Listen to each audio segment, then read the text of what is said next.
L'inventeur en prison. Une nouvelle de L'humanité à l'échelle. Deuxième partie, par Wassiem Messia. Je venais de terminer mon invention et son prototype. Après toutes ces années de travail acharné, maintenant, il ne me reste plus qu'un diamant pour le tester. Je dois le placer à l'intérieur du modèle pour voir où il faut encore l'améliorer. Comment puis-je obtenir ce diamant ? Je n'ai pas l'argent pour l'acheter, mais je n'en ai pas vraiment besoin. Je veux juste l'emprunter. Je n'en ai besoin que pour une journée, c'est tout. Mon meilleur ami pourrait peut-être m'aider. Il travaille dans une bijouterie, après tout. Mais dois-je lui demander ? Il y travaille depuis longtemps, et il adore son travail. Je ne veux pas lui causer d'ennui. Mais chaque fois que je lui rends visite au magasin, comme je le fais souvent, je vois toujours ce diamant non serti exposé dans la vitrine du magasin. Il est là depuis des années, à cause de son prix. Personne ne peut se permettre de l'acheter. Mais la question est de savoir s'il me le prêterait pour une journée ou non. Dois-je lui demander ? Pendant que je souffrais, j'ai entendu quelqu'un frapper. Qui est là ? Cette question est-elle étrange ? C'est parce que je le connais par le rythme. Ce n'est pas seulement mon meilleur ami, c'est aussi mon aîné. Nous nous connaissons depuis bien avant de pouvoir marcher. Tu es venu juste au bon moment. Entre, assieds-toi s'il te plaît. Je pensais justement à toi. Je n'arrive pas à y croire. J'aimerais te demander une faveur. Regarde, soudain je m'arrête. Non, je ne peux pas lui demander ça. Je dois changer rapidement. Ses yeux et ses oreilles se sont fixés sur moi, en attente, pour entendre ce que je veux de leur propriétaire, mon meilleur ami. J'ai pris du recul pour ne pas révéler la vraie faveur. J'ai dû la changer, la remplacer par quelque chose de petit, quelque chose d'insignifiant. Il fallait que je demande. J'avais déjà commencé. J'ai entendu sa réponse. C'est sûr qu'il va le faire pour moi. Mon esprit vagabondait, rêvant de ce qu'aurait été sa réponse si je lui avais demandé le diamant à la place. Il me ramena à la réalité en se levant, car il devait partir. Il était simplement venu me dire bonjour. Il a probablement pensé que je pensais à mon invention. Il savait que j'y travaillais encore. « Ok, mon ami, on se voit demain au magasin. » Puis il est parti. Mais je suis retourné là où j'avais commencé. Je me suis demandé pourquoi je venais de tromper mon ami. J'ai dû le faire parce que je connaissais mon ami. Je ne voulais pas le mettre dans une position difficile, entre son intégrité dans son travail et sa loyauté envers moi. Je voulais lui épargner la réponse la plus difficile, si je lui disais la vraie faveur que je voulais. Même si tout ce qui se trouvait à l'intérieur du magasin appartenait au propriétaire, et non à lui, il signe pour chaque article du magasin. Je connaissais mon ami, son honnêteté et la fierté de son travail. Je me souviens encore de cette époque où il m'avait montré le plus beau collier que j'avais jamais vu. Je l'ai tenu, juste pour voir les beaux détails.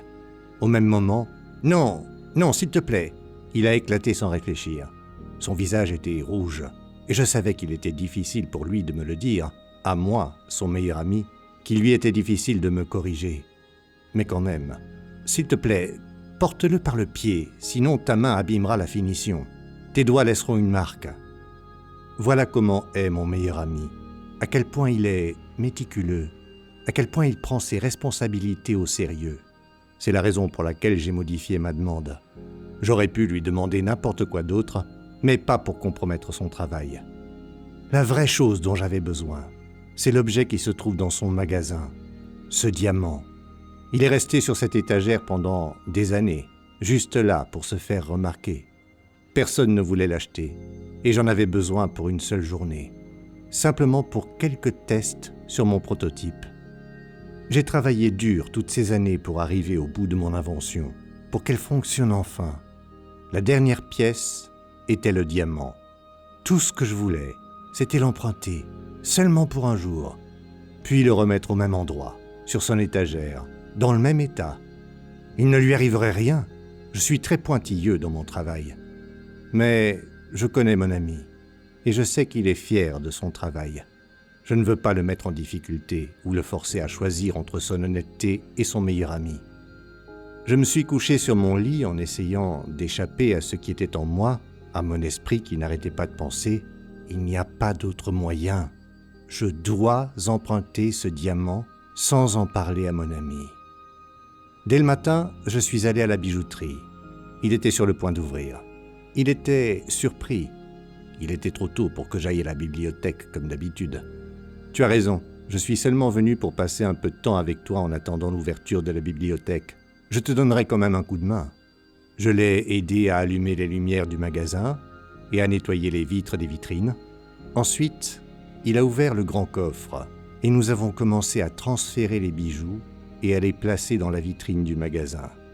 Chaque objet est allé à sa place, sauf ce diamant brut. Il est allé dans ma poche. Alors je lui ai dit « Ok, maintenant je dois te dire au revoir. Je dois aller à la bibliothèque. » Il m'a répondu « Merci pour ton aide.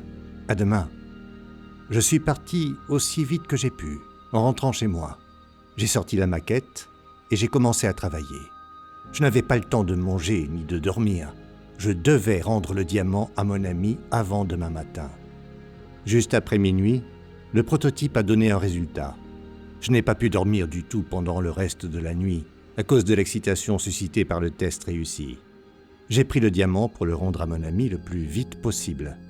En me rendant à son magasin, j'ai commencé à réfléchir à la manière de lui présenter mes excuses pour la tromperie. Lorsque je suis entré dans le magasin, je me suis soudainement arrêté.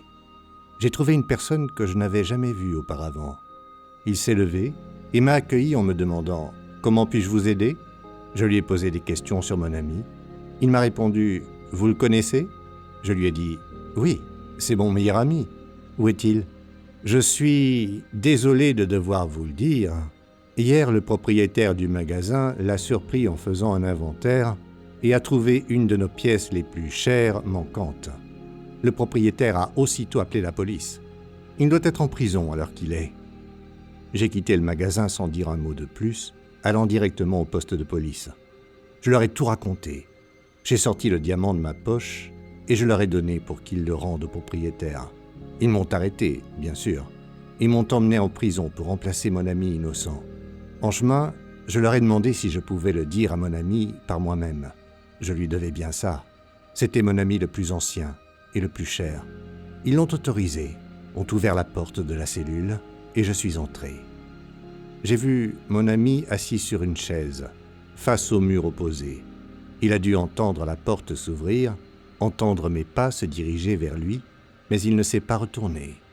Je me suis arrêté et j'ai commencé à lui parler. « Moi, excuse-moi, tu es à ma place. Peux-tu me la laisser partir ? Les innocents n'ont pas besoin d'être ici. » Lui, « Je savais que tu viendrais. » Moi, « Tu savais que c'est moi qui l'avais volé ? » Lui, « Je savais que tu viendrais, oui. Tu as été le seul à me donner un coup de main pour déplacer les bijoux. Je n'ai jamais permis à personne d'autre de le faire pendant toutes ces 20 années au magasin.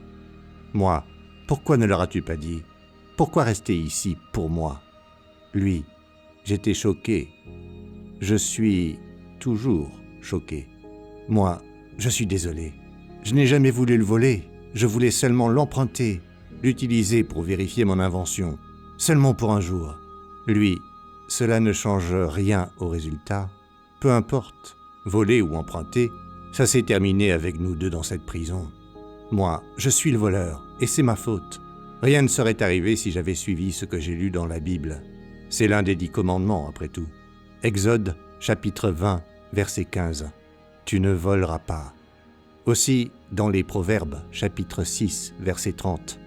Les gens ne méprisent pas un voleur s'il vole pour se rassasier alors qu'il est affamé. Je veux dire que le vol est un vol, quelle qu'en soit la raison. Même si c'est pour mon modèle d'invention, c'est un crime. Lui, dans ce cas, ce sera aussi de ma faute. Moi, qu'est-ce que tu veux dire ? Lui, moi aussi, si j'avais suivi l'enseignement biblique, je n'aurais jamais laissé cela se produire. Michée, chapitre 7, verset 5. Ne te fie pas à un ami, ne mets pas ta confiance dans un compagnon. Moi, s'il te plaît, va vers ta liberté. Tu es innocent, ils t'attendent dehors. Il se leva et se dirigea vers la porte. Mais il s'est arrêté et a tourné son visage vers moi, me regardant en silence.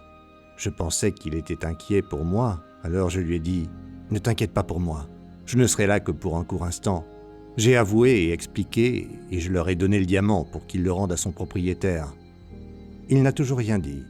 Alors je lui ai demandé en plaisantant « Quoi, c'est la première fois que tu me vois ?» Il m'a répondu « Non, non, mais c'est la première fois que je vois un inventeur en prison. »